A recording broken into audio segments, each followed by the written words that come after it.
Hello दोस्तों, आज की इस वीडियो में मैं आपको कक्षा 10 की त्रिकोणमिति वाला चैप्टर कराने वाला हूं। तो दोस्तों, आज के इस चैप्टर में हम सिर्फ त्रिकोणमिति के सूत्र और जितने भी फॉर्मूले यूज होते हैं वो बताने वाला हूं और थोड़ा बहुत दोस्तों समझाने वाला हूं कि त्रिकोणमिति होता क्या है।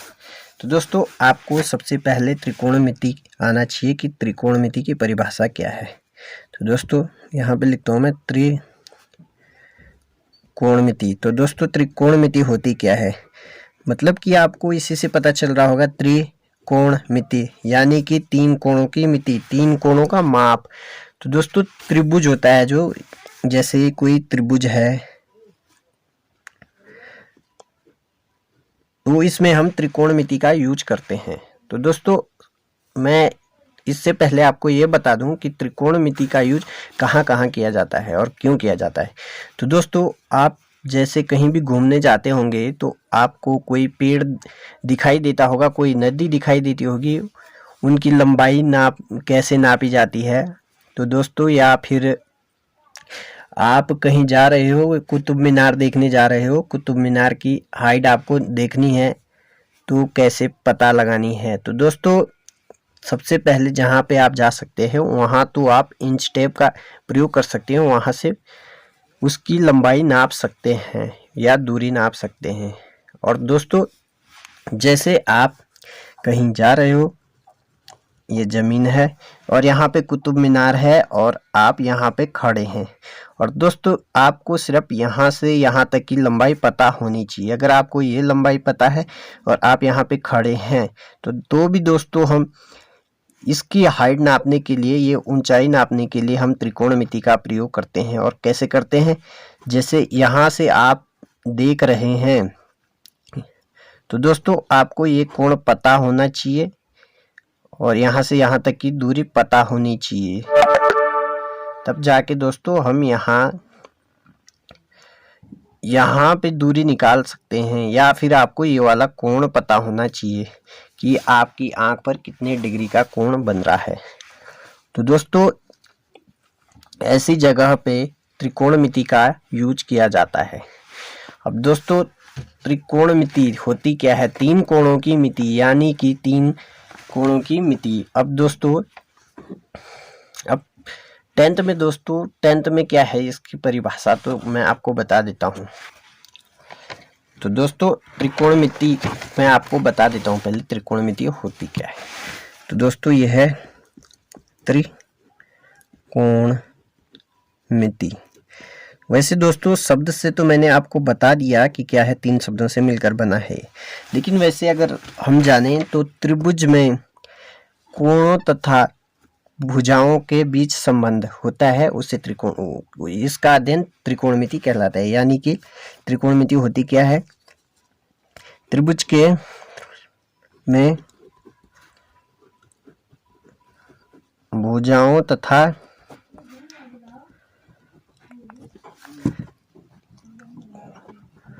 कोण के मध्य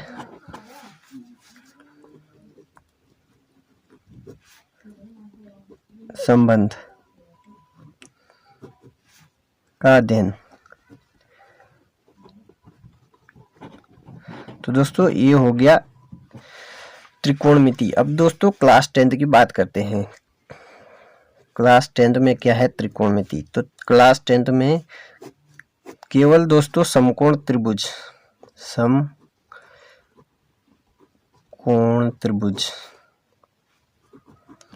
त्रिभुज ही मिलेगा, इस पर ही आपको त्रिकोणमिति का यूज करना है। वैसे दोस्तों, बड़ी क्लास में आप त्रिकोणमिति का यूज किसी भी त्रिभुज में कर सकते हो, लेकिन यहाँ पे केवल समकोण त्रिभुज में करना है। समकोण त्रिभुज क्या होता है दोस्तों, जिसकी एक भुजा 90 डिग्री की होती है, 90 डिग्री की होती है और बाकी दो भुजाओं का योग 90 डिग्री होता है। जो ये दो कोण है, इनका जो योग होगा वो 90 डिग्री होगा और ये 90 डिग्री होगी। अब दोस्तों, समकोण त्रिभुज में होता क्या है कि इसमें आपकी परिभाषा है, समकोण त्रिभुज में है दोस्तों, समकोण त्रिभुज में भुजाओं का अनुपात, भुजाओं का न्यून कोण के सापेक्ष अनुपात। जो ये भुजाएं हैं दोस्तों, ये कोई भी भुजाएं होगी, एक भुजा ये है, एक ये है, एक ये, जैसे इस त्रिभुज का नाम है ABC। तो दोस्तों इसमें जो ये माना ये कोई एंगल C है, तो इसके सापेक्ष, या हम इसको भी मान सकते हैं कोई भी एक, यानी कि दोनों नहीं ले सकते हैं, तो हम इसको मानते हैं। तो दोस्तों इसके सापेक्ष इन तीनों भुजाओं का जो अनुपात होगा उससे का अध्ययन करेंगे। तो दोस्तों जो क्लास 10th में परिभाषा है वो समकोण त्रिभुज में भुजाओं का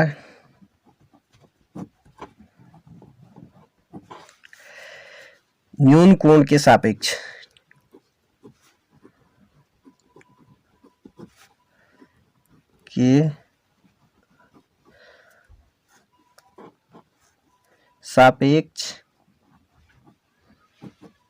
भुजाओं का दोस्तों अनुपात, भुजाओं का अनुपात न्यून कोण के सापेक्ष,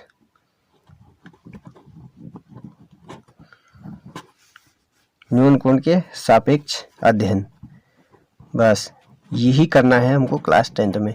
तो दोस्तों ये है भुजा AB और ये है BC, ये है AC।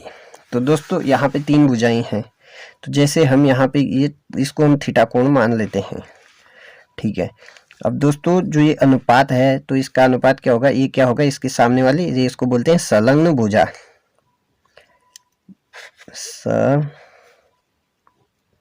नहीं दोस्तों ये सामने वाली भुजा है, यानी कि समबाहु भुजा। तो दोस्तों इसको लंब बोला जाता है, ये हो गई लंब, यानी कि जो थीटा के सामने वाली, जब हम इसको कोण मानेंगे तो इसके सामने वाली होगी, अगर हम इसको कोण मानते तो ये वाली भुजा लंब होती। तो दोस्तों हमने यहाँ पे थीटा माना, तो थीटा के सामने वाली हमेशा लंब होती है। और दोस्तों जो ये कोण के साथ वाली भुजा होती है इसको बोलते हैं आधार। और दोस्तों जो ये सबसे बड़ी भुजा होती है, यानी कि समकोण त्रिभुज के सामने सम्मुख, समकोण त्रिभुज के सम्मुख होती है, उसको कर्ण बोला जाता है। तो दोस्तों इसका जो अनुपात होगा वो सबसे पहले तो हम इसको और इसको लेंगे, लंब और कर्ण। अनुपात का मतलब है अपॉन में करना है, लंब अपॉन कर्ण। इसको उल्टा करके भी लिख सकते हैं, जैसे हम, तो दोस्तों इसका नाम लिखेंगे पहले, जैसे लंब क्या है AB, भुजा का भी तो कोई नाम होता है AB, अपॉन कर्ण क्या है AC।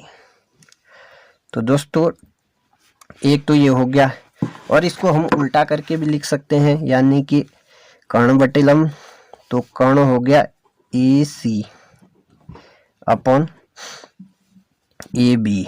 और दोस्तों जो हमारे पास दूसरा है, दूसरे हम क्या लिख सकते हैं, आधार और कर्ण का अनुपात कर सकते हैं। तो इसका हो गया पहले आधार अपॉन लंब, आधार लंब, और दोस्तों आधार क्या है, इसमें आधार है BC, दोस्तों यहाँ पे कर्ण है और कर्ण है AC। और दोस्तों इसको हम उल्टा करके भी लिख सकते हैं, यानी कि AC अपॉन BC। और दोस्तों जो थर्ड है वो है, अब बचा है दोस्तों लंब और आधार का अनुपात। तो दोस्तों लंब बटा आधार, और दोस्तों लंब क्या है AB अपॉन आधार क्या है BC। तो दोस्तों इसको हम उल्टा कर दें अगर, यानी कि BC upon AC, BC upon AC। तो दोस्तों इसके अलावा कोई और अनुपात आ सकता है क्या इसका? तो दोस्तों इस यही 1 2 3 4 5 6 अनुपात निकलते हैं समकोण त्रिभुज में भुजाओं के। तो दोस्तों अब इनका हम नाम दे देते हैं, जैसे शॉर्ट नाम यहाँ ऐसे में याद कौन रखेगा दोस्तों, तो इसका नाम होगा साइन थीटा रख देते हैं, और इसका रखा है कॉस थीटा, और इसका रखा है टेन थीटा, दोस्तों यहाँ पे हमेशा कोण आएगा, जो साइन के आगे कोण और कोस के आगे कोण या टेन के आगे कोण, तो ये थीटा कोण माना दोस्तों हमने। और दोस्तों जो ये साइन का उल्टा होता है, मतलब कि लंब बटा कर्ण, तो कर्ण बटा लंब कर दे अगर, तो यहाँ पे कौशिक आएगा दोस्तों, कौशिक थीटा आएगा दोस्तों, कौशिक थीटा। और जो ये है दोस्तों ये आएगा सेक थीटा, कॉस का उल्टा होता है सेक थीटा, तो सेक थीटा। और ये होता है दोस्तों टेन का उल्टा, टेन का उल्टा होता है कॉट थीटा, तो दोस्तों कॉट थीटा। तो दोस्तों ये इतने अनुपात हो गए, इनको बोला जाता है दोस्तों त्रिकोणमिति अनुपात, यानी कि कोण के सापेक्ष जो हमें भुजाओं का अनुपात मिलता है उसको त्रिकोणमितीय अनुपात कहा जाता है। तो दोस्तों ये हो गया साइन, कॉस, टेन, कोसेक, सेक, कॉट। अब दोस्तों अब बढ़ते हैं हम थोड़ा और आगे। तो दोस्तों अब है सूत्र। सूत्र क्या क्या है दोस्तों, जैसे साइन, कॉस, टेन, कॉट, सेक, कोसेक। तो दोस्तों इसका उल्टा ये होता है, इसका उल्टा ये होता है, और जो ये होता है ये इसका उल्टा होता है। तो दोस्तों साइन होता है, तो उल्टा का मतलब, तो यहाँ पे आगे थीटा लगाना है दोस्तों, क्योंकि कोण है इसलिए कोण, कोण, तो थीटा लगाएंगे दोस्तों। ये थीटा यहाँ पे कोण है, कोई न्यून कोण, क्योंकि दोस्तों हम क्लास 10th में केवल न्यून कोण के सापेक्ष ही अध्ययन करेंगे भुजाओं का। तो दोस्तों ये होता है लंब बटा कर्ण, जैसे कि पहले बताया था, और ये होता है दोस्तों आधार बटा कर्ण,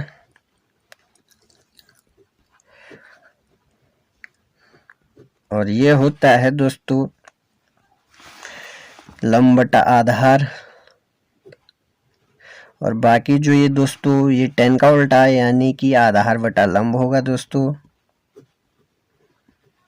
और जो ये सेक है दोस्तों ये कॉस का उल्टा है, यानी कि कर्ण बटा लंब, न कर्ण बटा आधार।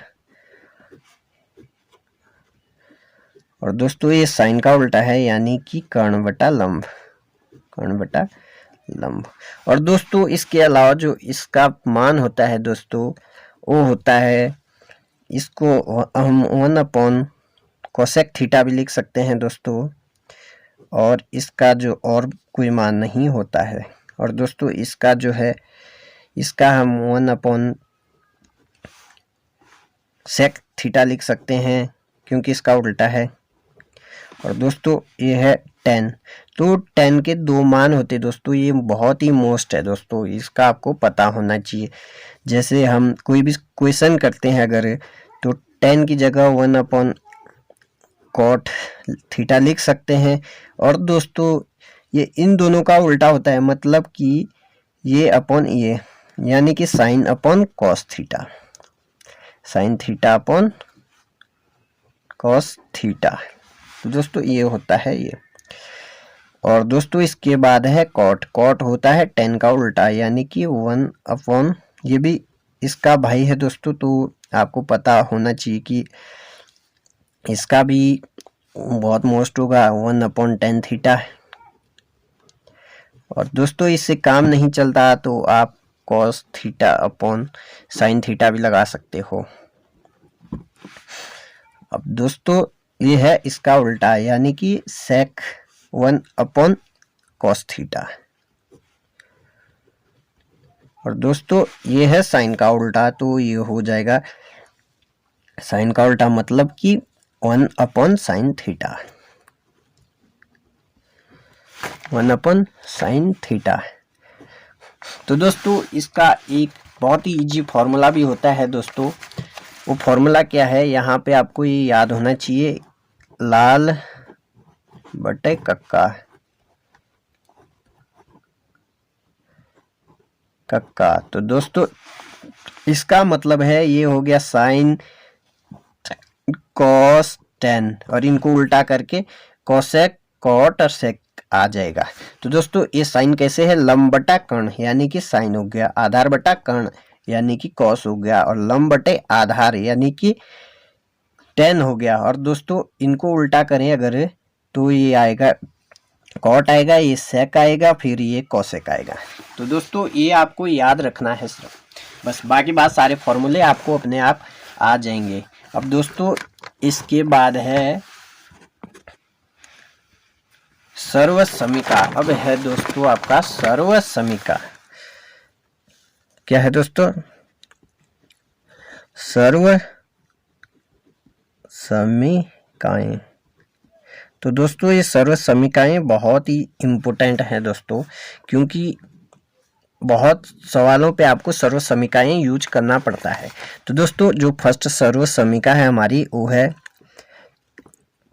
Sign square theta plus cos square theta equal to 1। तो दोस्तों एक सर्वसमीका ये है, और जैसे आपको साइन स्क्वायर थीटा निकालना होगा तो आपको लिखना होगा sine square theta is equal to 1 minus, ये उधर जाएगा दोस्तों। तो आपको पता है कि अगर किसी भी संख्या का अगर प्रतिस्थापित करते हैं तो दोस्तों उसका साइन चेंज हो जाता है। तो दोस्तों साइन चेंज होगा यानी कि प्लस का है तो माइनस में चला जाएगा। तो दोस्तों माइनस कॉस स्क्वायर थीटा। और दोस्तों अगर आपको कॉस दे रखा है, कॉस स्क्वायर थीटा निकालना हो तो दोस्तों आपको क्या करना है, 1 माइनस साइन स्क्वायर थीटा। तो दोस्तों ये हो गई पहली सर्वसमीका। अब दोस्तों दूसरी सर्वसमीका है। अब दोस्तों दूसरी सर्वसमीका क्या है, सेक स्क्वायर थीटा बराबर 1 प्लस टेन स्क्वायर थीटा। ये है दोस्तों दूसरी सर्वसमीका। तो दोस्तों अगर आपको टेन निकालना हो, जैसे टेन स्क्वायर थीटा बराबर, तो ये होता है दोस्तों, तो ये क्या होगा दोस्तों, अगर हम इस ए को इधर कर दें तो ये आएगा सेक स्क्वायर थीटा माइनस 1, ये आएगा दोस्तों ये। और दोस्तों अगर हम इस स्क्वायर को हटा दें तो इधर रूट लग जाएगा, ये तो दोस्तों आपको पता ही होगा। जैसे यहाँ पे ये है दोस्तों साइन स्क्वायर थीटा, तो साइन थीटा क्या होगा, साइन थीटा होगा दोस्तों root 1 minus cos square theta, cos square theta. अब दोस्तों यहाँ भी वैसे ही होगा, अगर स्क्वायर हटा देंगे यानी कि थीटा रहेगा सिर्फ, तो दोस्तों इसका आ जाएगा 1 माइनस साइन स्क्वायर थीटा। अब वैसे ही दोस्तों यहाँ भी होगा, यहाँ पे क्या होगा, tan theta equal to under root sec square theta minus 1, ये होगा दोस्तों 1 है दोस्तों ये। अब दोस्तों इसका अगर ऐसा बनाए हम तो इसका क्या आएगा, तो इसका उल्टा आएगा एकदम। जैसे ये है sec square theta equal minus tan square theta. दोस्तों यहाँ पे प्लस में है तो इधर आ जाएगा तो माइनस में चला जाएगा, तो इसका आएगा दोस्तों इक्वल टू 1। तो ये ऐसे होता है। अब दोस्तों अब है तीसरी सर्वसमीका। तो तीसरी क्या है दोस्तों, कोसेक स्क्वायर थीटा बराबर 1 प्लस, यहाँ पे कॉट आएगा दोस्तों, कॉट स्क्वायर थीटा। अब दोस्तों अगर हमें कॉट निकालना होगा, जैसे कॉट स्क्वायर थीटा, तो कॉट स्क्वायर थीटा क्या होगा दोस्तों, यहाँ पे आएगा कॉस स्क्वायर थीटा माइनस 1। दोस्तों जो प्लस में होगा तो इधर आएगा तो माइनस में चला जाएगा। तो दोस्तों अब ऐसे ही अगर हम कॉट निकालें तो यहाँ पे ये रूट पे चला जाएगा। जैसे यहाँ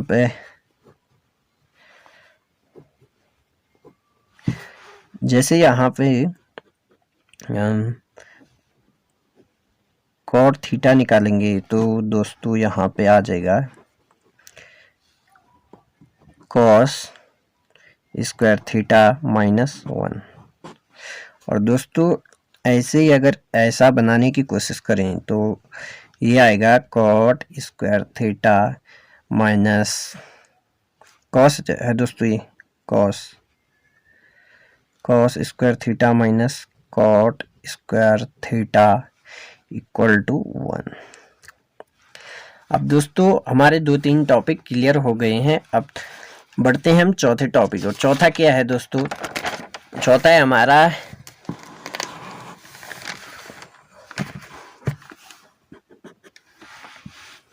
तो दोस्तों जो चौथा है हमारा पूरक कोणों का योग, न पूरक कोणों के सूत्र है दोस्तों, पूरक कोणों के सूत्र। तो दोस्तों पूरक कोणों के सूत्र के लिए सबसे पहले वही लिखना है sine theta cos theta tan theta और टेन का उल्टा कॉट थीटा। और अब है सेक थीटा और अब है सेक थीटा के बाद क्या है दोस्तों? Cosec theta, cosec theta. तो दोस्तों इसके लिए ये जोड़े बन जाएंगे दोस्तों ये। तो दोस्तों जब पूरक कोण में क्या होता है, पूरक कोण, अब दोस्तों जो पूरक कोण होता है तो अगर इसको हम कॉस में बदलें तो ये आएगा दोस्तों कॉस 90 डिग्री माइनस थीटा। और ऐसे ही ये होगा दोस्तों साइन 90 डिग्री माइनस थीटा। और दोस्तों जो ये है ये इसका आएगा दोस्तों, तो इसका आएगा कॉट 90 माइनस थीटा। अब दोस्तों कॉट का क्या है? 10 होगा, कॉट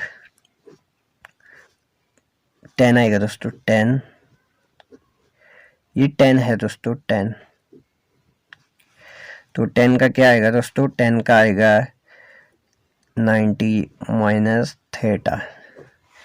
और दोस्तों इन दोनों का एक साथ, तो सेक को कॉसेक में चेंज कर सकते हैं। तो कॉसेक में चेंज करें अगर कॉसेक तो 90 माइनस थीटा, 90 माइनस थीटा होगा दोस्तों। और जो ये है ये इसका वाई है तो इसका क्या होगा? तो सेक 90 माइनस थीटा।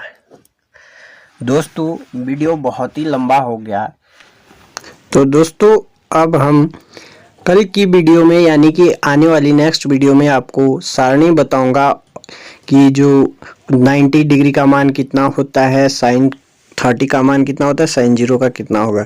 तो दोस्तों इसके बाद हम एक्सरसाइज करेंगे। तो दोस्तों आज की वीडियो में इतना ही, मिलते हैं आपको नेक्स्ट वीडियो में। जय हिंद, वंदे मातरम।